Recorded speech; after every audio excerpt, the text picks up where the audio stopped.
Bismillahirrahmanirrahim. Assalamualaikum sahabat suatu kisah. Pada video kali ini, saya akan membahas alasan kenapa Nabi Isa dipilih Allah Subhanahu wa Ta'ala untuk membunuh Dajjal menjelang akhir zaman. Bagaimanakah kisah selengkapnya? Tonton videonya sampai selesai.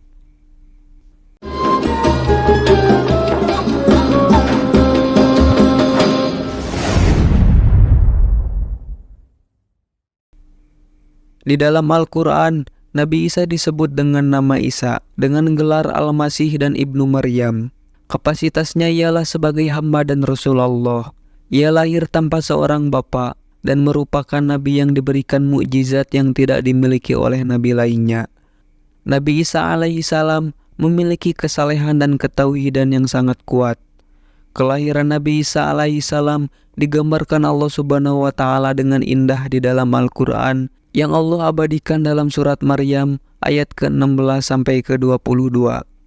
Surat Maryam yang terdapat pada juz 19 ini memiliki 98 ayat, 972 kata, 3935 huruf dan termasuk dalam golongan surah-surah Makkiyah. Banyak yang belum mengetahui tentang alasan Allah Subhanahu wa Ta'ala memilih Nabi Isa untuk membunuh Dajjal. Mungkin ada beberapa pertanyaan serupa yang muncul di tengah masyarakat. Kenapa bukan Nabi Muhammad? Telah disampaikan Rasulullah SAW bahwa sesungguhnya menjelang hari kiamat tiba, Isa akan turun kembali ke bumi. Kedatangannya ke bumi bukan membenarkan agama Kristen dan Katolik, namun mengajak umat manusia agar mengikuti ajaran yang disampaikan Rasulullah SAW. Tidak ada seorang nabi pun antara aku dan Isa, dan sesungguhnya ia benar-benar akan turun dari langit. Apabila kamu telah melihatnya, ketahuilah bahwa ia adalah seorang laki-laki berperawakan tubuh sedang, berkulit putih kemerah-merahan. Ia akan turun dengan memakai 2 lapis pakaian yang dicelup dengan warna merah. Kepalanya seakan-akan meneteskan air, walaupun ia tidak basah. Hadis riwayat Abu Daud. Untuk kedua kalinya, Nabi Isa alaihissalam turun ke bumi. Ia akan diturunkan di Menara Putih Damaskus atas izin Allah Subhanahu wa Ta'ala untuk menjalankan misinya.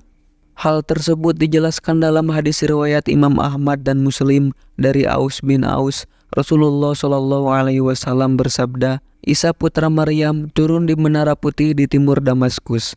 Misi pertama yang akan dilakukan Nabi Isa setelah turun dari langit yakni menunaikan sholat. Hal tersebut telah dijelaskan dalam hadis riwayat Imam Muslim dan Ahmad, bahwa sekelompok dari umatku akan tetap berperang dalam kebenaran secara terang-terangan sampai hari kiamat, sehingga turunlah Isa bin Maryam.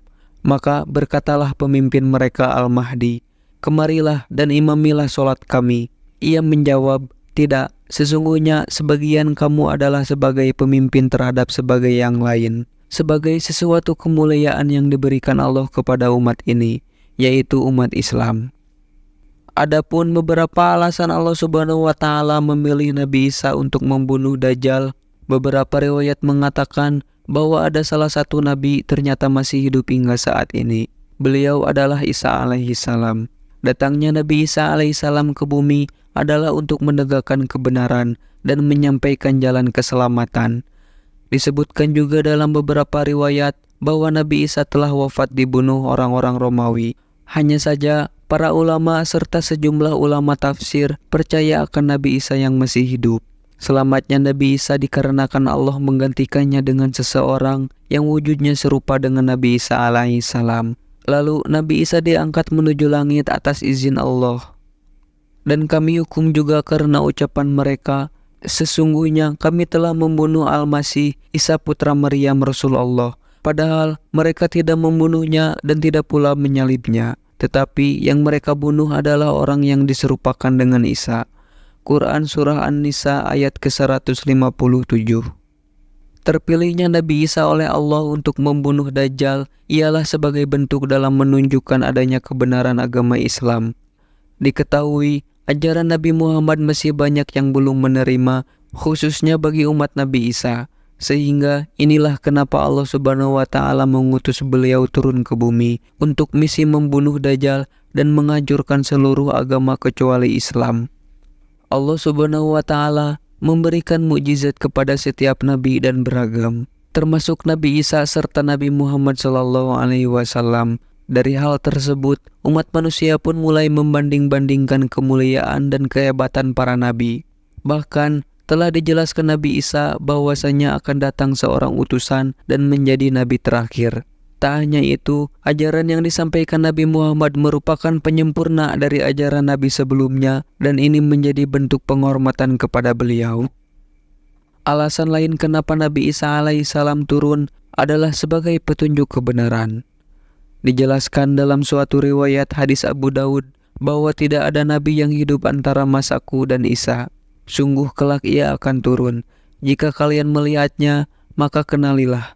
Ia adalah seorang laki-laki yang berperawakan sedang, tidak tinggi dan tidak terlalu pendek, berkulit merah keputih-putihan, lalu memakai di antara keduanya kain berwarna sedikit kuning. Seakan-akan rambut kepala beliau menetes meski tidak basah. Beliau akan memerangi manusia hingga mereka masuk ke dalam Islam. Beliau juga akan menghancurkan salib, membunuh babi, dan menghapus jizyah atau upeti. Di masa beliau, Allah Subhanahu wa Ta'ala akan membinasakan semua agama selain Islam, membunuh Dajjal, dan tinggal di muka bumi selama 40 tahun. Kemudian ia meninggal serta kaum muslimin akan mensolatkannya. Dijelaskan pula dalam hadis riwayat Bukhari dan Muslim bahwa Nabi Isa adalah salah satu nabi yang memiliki kedekatan khusus dengan Nabi Muhammad. Aku adalah manusia yang paling dekat dengan Isa bin Maryam. Antara zaman kami berdua, tidak ada nabi yang memisahkan. Hadis riwayat Bukhari dan Muslim. Diketahui bahwa nafas Nabi Isa tak dapat tercium dari pengikut Dajjal, sehingga sebagaimana tujuan dan misinya datang ke bumi, yakni beliau akan mencari dan membunuh Dajjal. Menurut hadis riwayat Imam Muslim, bahwa tempat Nabi Isa membunuh Dajjal adalah di pintu gerbang kota Lut, Palestina. Dan itulah sahabat suatu kisah cerita yang dapat saya sampaikan. Lantas, bagaimana menurut kalian? Silakan tulis pendapat kalian di kolom komentar.